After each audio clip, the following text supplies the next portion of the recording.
it's hard to believe everything you're seeing on social media. So I just choose to kind of believe that there's just a whole fake world out there that's just not, you can't compare yourself to it. You just can't, because you don't know what's going on behind closed doors. I'm Abbey Sharp, and you're listening to my new podcast, Bite Back. For more than a decade, I have made it my mission to help people achieve food freedom, to help folks foster a pleasurable relationship with food and liberate themselves from the constraints, restraints, and downright dangers of wellness culture. Whether it's commenting on the latest extreme fad diet, some bullshit pill or potion, or just the never-ending constant cascade of misinformation that is coming at us from all angles at all times, it has been a full-time gig. And wading through this content to try to fit it all into your life so that you can look like the other influencers we see online is overwhelming and all-consuming. I know because I myself once fell prey to what has become a multi-billion-dollar industry designed to keep us stuck in a cycle of misery and shame. So that's where I come in. Using my signature science and sass, I'm here to help us cut through the crap, call out the charlatans, and help you rekindle your long-lost love of food. On this new podcast, I will be going even deeper with in-depth, candid conversations with amazing guests. We are going to unpack all the toxic and messy feelings that diet culture has tried to instill in us. And what better way to start things off than with Kris Collins, whose voice you heard at the beginning of the show. So when we first started talking about creating a podcast, Kris Collins, better known on social media as Call Me Kris, was the first person that I knew I really wanted to talk to. She's a fellow Canadian content creator with massive international reach, over 48 million followers on TikTok alone, and over 10 million on YouTube. More importantly though, she's been very open about her struggles with disordered eating. She's smart, she's hilarious, she's real, and having seen so many fascinating parallels in our personal stories, I knew that you all could relate to. So thank you so much for joining us, Kris. Thank you for having me. I'm so excited to be on because I've been watching you for, I don't know, a few years now. So it's awesome to be here. Oh my gosh. Well, I'm just so thrilled to have you here as our first guest. Like my 2024 vision board was just like pictures of your beautiful face. I was like, it's gotta be Kris. It's gotta be Kris. I'm honored, truly. Well, jokes aside, I think, we are going to be, getting into some heavy shit here today. And For sure. If you're okay with it, I thought we would just kind of jump right in here. And maybe you can tell us a little bit about like the origin story of your eating disorder. Like, how did this all start for you? Yeah, for me, it started, I'm trying to remember the year, probably around 2018. And for me, it just blossomed through a fitness journey. Basically, I used to be a varsity athlete, and before that, I was playing 5 different sports at a time, all the time. And then there was an abrupt stop after I got out of university. And that was fine, but it just felt weird. So there was like a 6-month period where I wasn't really doing anything. So I was like, okay, I need to get back to the grind. And it was just all me. There was no coaches. And I just started working out at the gym and just being extra diligent about what I was eating. I learned what calories are. Don't recommend. Don't recommend learning what those are. No.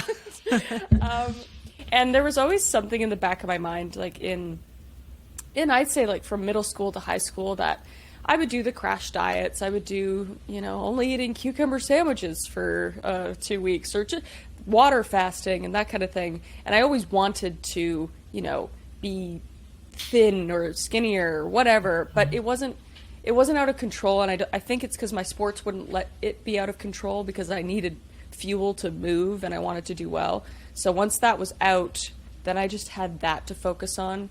And then with OCD and that coming into play, it became more so even a control thing. So once I started working out again and being really diligent about eating only clean and a certain calorie intake, and then it became a challenge to myself. I was like, okay, well, I ate this amount of calories, can I eat this amount of calories? And it just goes lower and lower, and then you start working out more and more, and then people start complimenting you when they shouldn't be, and they don't know so it was just fuel to my fire. And then it got to the point 2 years later, or a year and a half later, where my family was concerned for me, and then I was somewhat forced to seek care. I didn't really want to, but I did, and I'm very, very grateful for that. And now it's just been a kind of like this journey in recovery, and that's the short form story of it. Yeah, I mean, and that is the truth about eating disorder recovery, right? It's not like A to B. You don't just go from, active eating disorder to recovered for life. No. It's not like there's a switch that we just turn on and off. So, but I feel like that's a story that a lot of people can relate to, myself included, and that there's kind of, there's often this mental health piece at the core, and the eating disorder often becomes just like a really maladaptive coping mechanism, where you had this was a big part of your identity, and then suddenly that's taken away, and you've got this like gaping hole. It's like, what am I going to fill this hole with, this time with, this mental energy with? Let's count calories. Yeah, it's the challenge. And obviously there are, certain personality types, perfectionists, type A, that are more at risk of this kind of problematic thought process, but very common. And how long did it really take your family to kind of notice that maybe things were not okay? Yeah, I mean, I had always been a person that I was pretty okay with eating through my childhood and teens. Like, if I did the fad diets, it'd kind of be at school, so it'd be under wraps. They wouldn't really know, right?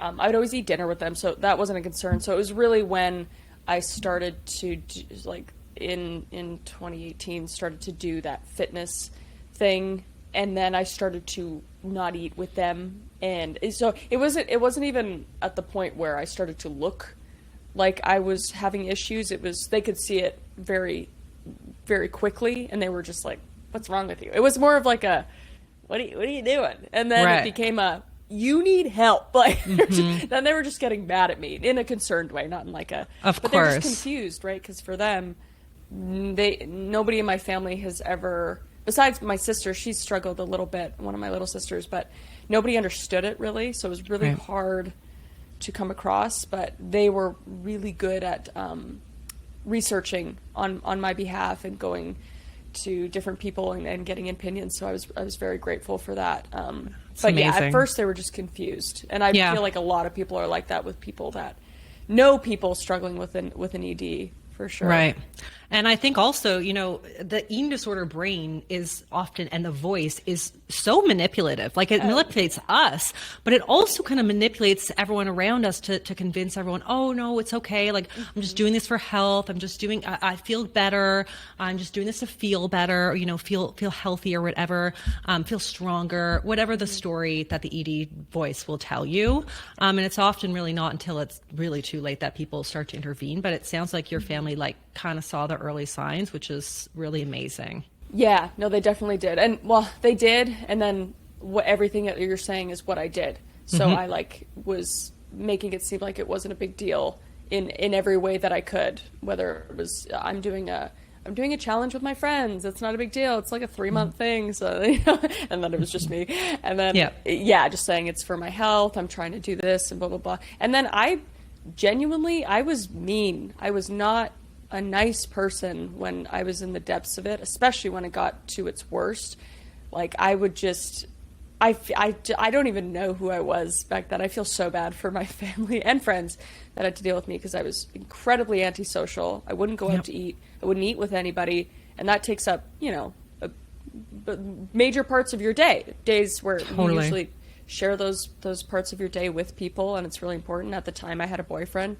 He, suffered for that as well. Like, I was just sneaky and manipulative, and it's like a little demon on your shoulder. Like, that's all it's like this little demon whispering in your ear all the time. And it's, it was terrible, but it really did take them being like giving me an ultimatum basically, which sucks, but I'm very glad. And what was the process for you to get a diagnosis with the doctors? Yeah, so I ended up going to the doctor from my mom and my sister's request. They were like, please just go get checked out. And I was like, all right. And at this point, they assumed that I had some sort of ED, and so did I. At this point, you're like doing research on yourself, like what's wrong with me, that kind of thing. So it's interesting because you don't necessarily want a diagnosis, but to get better, you almost want to be validated. And I feel like with EDs, especially with anorexia nervosa, the one specifically that I got diagnosed with, you feel like if you don't get diagnosed, then you failed, which is messed up. And that's exactly what happened. It's exactly what happened the first time I went to the doctor. He said, you're under your BMI, but I think you're fine. Like, just make sure you're eating 3 meals a day and some snacks. And I was just like, all right, like apparently I'm not doing good enough, because it was just a new challenge, which is so messed up. Because at that point I was just trying to be healthy and fit in that. And then I was like, oh, I could, I don't know. I could push this really harder.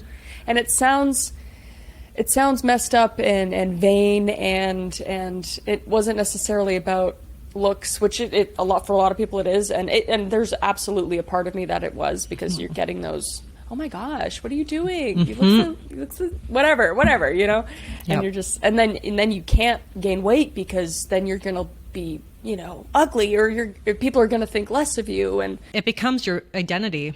It absolutely becomes your identity, and then it just envelops. So then I went back and I, challenged myself, got to the point where I was incredibly unhealthy, went back to the doctor, did get the diagnosis, yay, and then it just kept getting worse. It didn't get better. I was like, well, maybe once he diagnoses me, then I'll get better, because I don't want to be sick. But then I got addicted to being sick. And at that time, too, I was incredibly depressed, even before the anorexia diagnosis. So it was a form of self-harming for me. Yep. Which I know it is for a lot of people, maybe unknowingly. I hated myself for a lot of reasons, not just because of how I looked.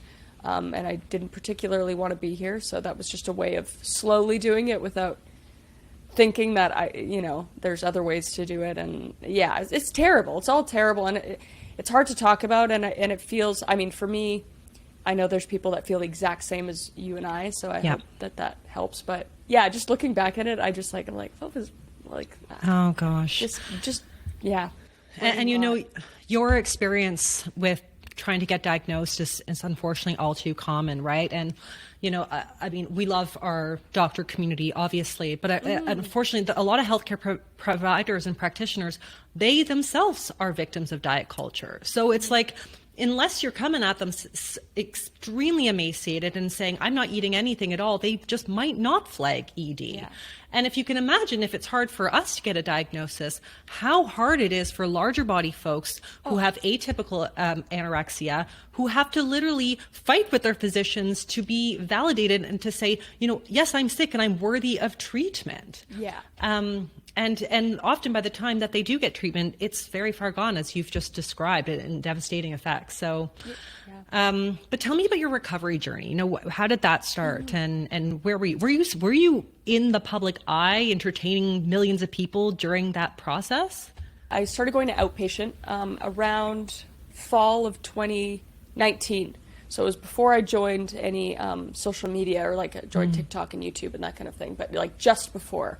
So I started, and then I really started my recovery in like December, maybe January of 2020, like truly, like I was just going to outpatient and then just continuing to do my habits. Yeah. So really, I'd say January 2020 is when I really started to recover. And then it was only less than 4 months after that I downloaded TikTok and started the videos. So I was very much in the beginning of my recovery at that time. And then that's when I developed the other wonderful ED of bulimia, which I haven't talked about really as much.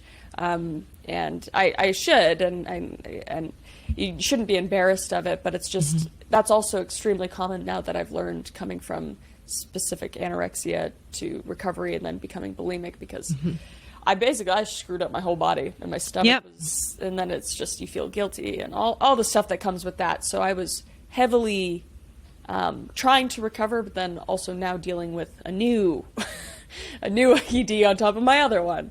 So that was all through 2020. I'd say it was hell. It was pretty much hell through 2020. And then at the same time, I'm growing like this on TikTok, and then I started YouTube as well. And then I was also a hairdresser 6 to 7 days a week. So it was just kind of like a recipe for disaster, but it also was good at the same time. I had good come out of it, and there was absolutely really good weeks, even like a few months where I was doing really, really good. And I think, honestly, being on social media and making people laugh, and then I was honest about my recovery in one of my TikToks like a few months in, and it really touched a lot of people, and I was like, oh wow, okay. So that actually really helped me, which is kind of weird, and probably I wouldn't recommend necessarily going to make videos unless you think it helped. But yeah, so that's when that started. And then, it's just kind of been, like I said, it's been like this, mostly a lot of this, I'd say this past like full year, which has been really good. But so I've been in the public eye through all of my recovery, basically. That's amazing. I mean, it sounds though like you've got a really good, strong support system, community there that are generally supportive, and that's been helpful for you. And having a support system is so important when it comes to, eating disorder recovery. I think, there's still a lot of stigma and shame around eating disorders. So when creators with big platforms tell their story, as we're doing here, like, it really does create that relationship, because there are so many other people who are experiencing something similar, or will find a little nugget in one of our stories and say, oh, I thought I was the only one, because it is so isolating, right? Typically you feel like you were the only one in the world who could possibly feel like this. And being in eating disorder recovery, kind of like we were talking about before, it in some ways it feels like you failed to your eating disorder brain in some way, even though you're doing like the bravest, hardest work you possibly can. But there's this like experience of feeling ashamed and loathing your ED body, but also feeling scared and ashamed of it changing. And so having that support system is just so important. And I mean, I'm grateful that you have that such a great fan base. But, I know for me, sometimes I have to take breaks from reading troll comments because, and it sounds like your ED kind of started very similar to mine. There's this element of control, element of kind of people pleasing, perfectionism, using it as a bad coping strategy for dealing with other mental health disorders. And so like when I see a troll comment now commenting like, oh, you let yourself go, or why should I trust you? You don't have a goal body. I'm kind of like, whatever. It doesn't bother me. But it's like the comments that criticize me as a person and the things I value about myself, my work, my professionalism, who I am as a person. Anything that's going to trigger that kind of anxious spiral, I have to be careful about over consuming that kind of content, right?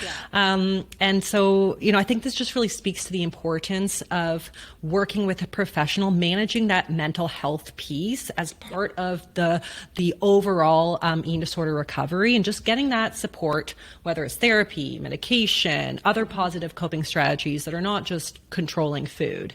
And that's all so important for ongoing recovery. Absolutely. Yeah, no, absolutely. For me, therapy was absolutely an aspect of it. Family was definitely an aspect of it.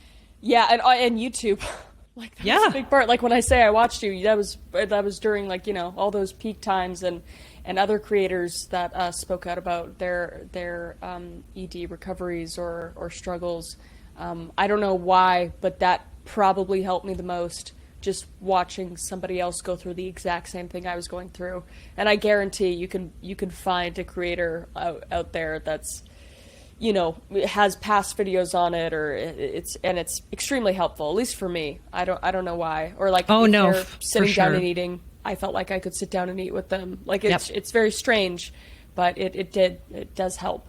Yeah, I mean, there are a lot of downsides to social media and a lot of dangers, but there are a lot of benefits as well. And you know, having that tight-knit community where you may otherwise feel like nobody understands you, nobody could possibly have the same unusual quirks that you have around food. Well, there's a community out there who probably can relate.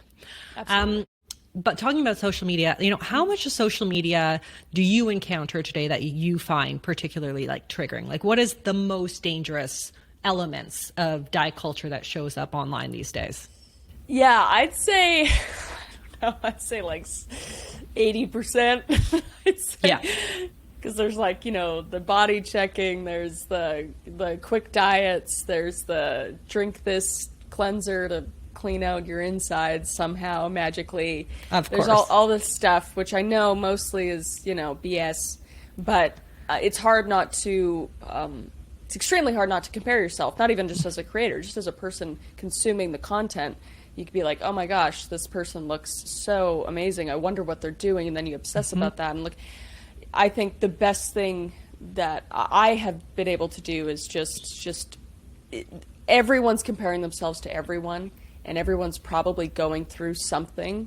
And even if they're not, there's genetics, there's face tuning, it's hard to believe everything you're seeing on social media. So I just choose to kind of believe that there's just a whole fake world out there that's just not, you can't compare yourself to it. You just can't, because you don't know what's going on behind closed doors. I do try to actively remind the public, like on a regular basis, that what you see on social media is not real life. And I know that because I work on the inside and like there's an enormous amount of work behind what you see. And so we really don't know if that creator that's posting there what I eat in a day, if that's actually what they ate, or if they eat that every day, or if they're just, presenting it and then throwing it away. Like we don't really know what's going on. But like, yeah, I mean, this is one of the reasons why I got into this industry, kind of critiquing these like what I eat in a day concepts, right? Because, I really wanted to help people safely unpack them when they are so pervasive. It's just such a big part of like wellness culture right now. But I just feel like they all follow this very strict formula of the attractive fit woman videotaping herself in the mirror, doing the body check, see how flat her stomach is. Sometimes you don't even see a head. Like it's just a body, just breasts and abs. Like you don't even see the head. So it's like, what is this about? This is about sending a message that if you eat the diet I'm about to show you, you can look like this. And that is like dishonest at best, but also really dangerous at worst for a lot of vulnerable folks. Absolutely.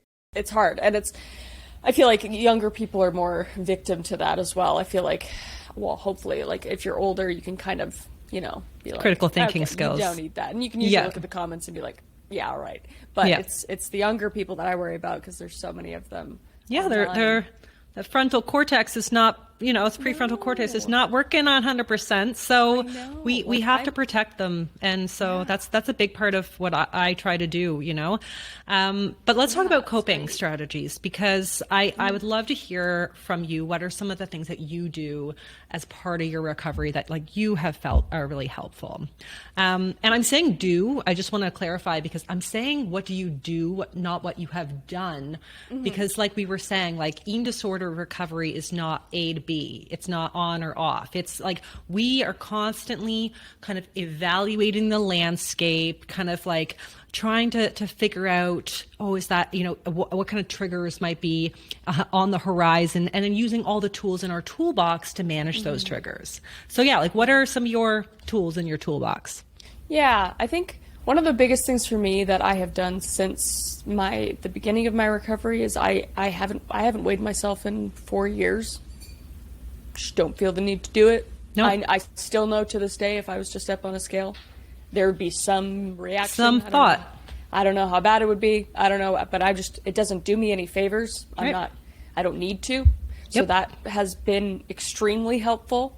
There's sometimes when I want to, but I can't. I just don't.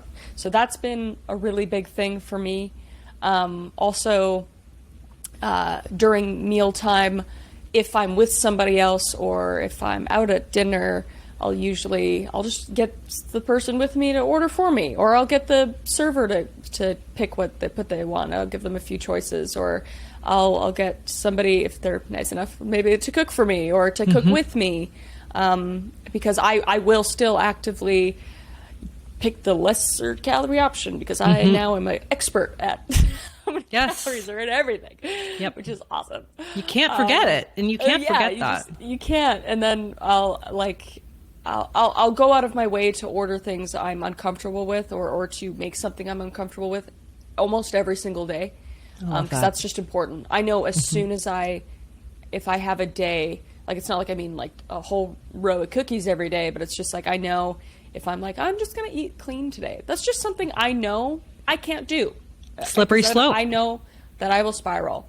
And then if I am giving into those thoughts, or if I'm feeling like I'm on a downward spiral, I will do things like, I will literally just go outside and just like lay down in the grass and just look up at the sky and just realize how small I am. Like, just do some grounding work, which sounds so dumb probably to a lot of people, but when you just kind of look at, I don't know what it is about looking up, and I've talked about this with you before. It's just, it just makes all your problems, especially those kind of problems, feel so small. It's like, the blueberry muffin I just ate doesn't deserve a panic attack. It doesn't define me. It's not going to change my life. 10 years down the road, I'm not going to be thinking about that chocolate, whatever, blueberry muffin. Exactly. And just thinking about, how many years I have left and how tomorrow's not promised, and all of those kind of thoughts really, really help with that if I'm really struggling. So I try to do that actively, at least, a couple times a day. If I walk my dog, nature's very helpful with that. And I'd say those are like my pillars that have helped me get to where I am today. That's amazing. Those are some fantastic tools that I sure will help a lot of people. And I agree. I do the kind of sky, like, think of how small these problems are in the grand scheme of the world. Like, I always picture like the whole universe, and like how, like, zoning in on the earth and like zoning in on the blueberry muffin. It's just that blueberry muffin is a nanospeck in my life, in the amazing things I'm going to do and experience in my life. So not worth a second thought. But I think that was so helpful, so amazing. So many people are going to, I'm sure, see themselves or hear themselves in your story. And that's really what I want this to be about, is, helping to reduce the stigma around eating disorder recovery, because there is still so much shame around that. And even just acknowledging that one may have a problem, especially in this wellness culture obsessed world where a lot of ED behaviors are basically kind of celebrated and praised. So it's very hard for us to even, for you in your mind to wrap your head around that being a problem, when everyone on the internet is saying, this is what you got to do to be healthy, to improve your gut health, to, feel your best, to reach food freedom. They're co-opting all of these terms when really they're just selling you a disordered relationship with food. So thank you so much, Kris. This was fantastic. I can't wait to talk again. Yeah, absolutely. No, thank you so much for having me on. This was great. That was a heavy conversation, and I have so many thoughts. Anyone who's ever been touched by the heavy grip of an eating disorder knows how isolating that era can feel. Eating disorders force you inwards. They shrink you down. They manipulate your brain to make you believe that you're alone, that no one could possibly understand the crushing fear that you feel about something as seemingly benign as a muffin or an extra second of spray oil in the pan. In the not so distant past, people struggling with eating disorders truly suffered in silence. There were no Facebook recovery groups or Reddit threads or blogs giving us a glimpse into the shared experience of the ED mind. There certainly weren't influencers or celebrities sharing their recovery in real time. But the role of social media in eating disorders is a bit of a double-edged sword. On the one hand, we have mounting evidence on the damage of social media for young people's mental health, including their relationship with food and their body. According to findings from a 2023 systematic review that compiled data from 17 different countries, social media usage significantly increases the risk of body image concerns, eating disorders, and poor mental health, thanks to its role in perpetuating the thin ideal and social comparison. From detoxes to dangerous what I eat in a days to extreme 30-day diet challenges, social media opens the door to disordered eating for a lot of vulnerable viewers. And these are young people who have never thought about what kind of so-called toxins are lurking in their oat milk. We also know that sensationalized content is just more likely to go viral. So you're just more likely to be swayed by extreme messages than balanced evidence-based ones. In fact, one study found that this kind of misinformation travels 6 times faster and farther than truthful content. So there is no doubt in my mind that social media can be a very dangerous place for normalizing problematic messages around bodies and food.